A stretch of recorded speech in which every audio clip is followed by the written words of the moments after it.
Is your GE dishwasher maybe a little insecure? Well, I'm Dustin, the parts doctor, and today I'm going to show you how to replace the mounting bracket that holds this dishwasher to your cabinet. It's super simple. I'll show you step by step, so let's jump right in.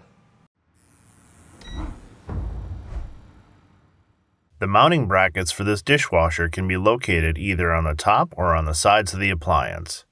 Mounting brackets hold the dishwasher firmly in place during operation and prevent the dishwasher from tipping forward. If one or both of the brackets break, the dishwasher could pull out when you try to open the door or fall forward, causing damage or potential injury.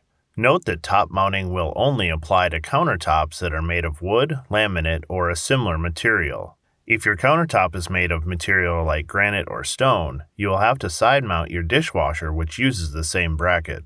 If you need to purchase a replacement mounting bracket for your dishwasher, you can check out our website, partsdoctor.com, where we offer fast shipping and only sell manufacturer-approved genuine replacement parts for all major appliance brands. Tools needed for this repair: a Phillips head screwdriver and a needle nose pliers. To access the mounting brackets, first the dishwasher will need to be slightly pulled out from under the cabinet. To do this, open the dishwasher door and locate the mounting screws. These will be under the cabinet if top mounted. If you do not see mounting brackets under the edge of the counter, check the sides. There are two screw covers that can be popped out to access the mounting screws. Once you locate the mounting screws, remove both and take note of which holes they were installed in. The dishwasher should now be able to slide forward, allowing you to access the mounting bracket locations.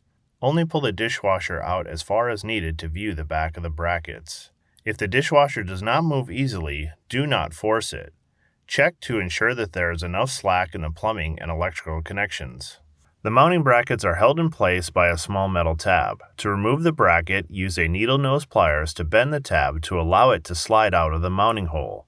This process is the same on both top and side mounting situations. If you need to purchase a new mounting bracket, you can check out our website, partsdoctor.com. We'll leave a link in the description below. Search with the full model number from the tag on your appliance to be sure you get the correct part. To install the new mounting bracket, use your old mounting bracket to assess if you need to shorten the bracket.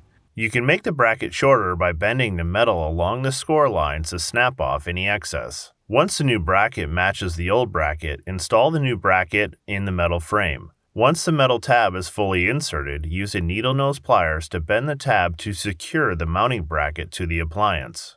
Before sliding the dishwasher back in place, check that the other mounting bracket to be sure that it's not damaged and the folding tab is still secure. Once you've confirmed that the other bracket is in good working condition, slide the dishwasher back into place. Use the existing screw holes to help align it properly. Reinstall the two screws, being careful not to over-tighten them, as this can damage or strip the surface that you're attaching the mounting brackets to. Close the dishwasher door, and now your dishwasher is ready to use. Well, that'll do it for today's video. As always, I'm Dustin, the parts doctor. Until next time, thanks for watching, and we'll see you later.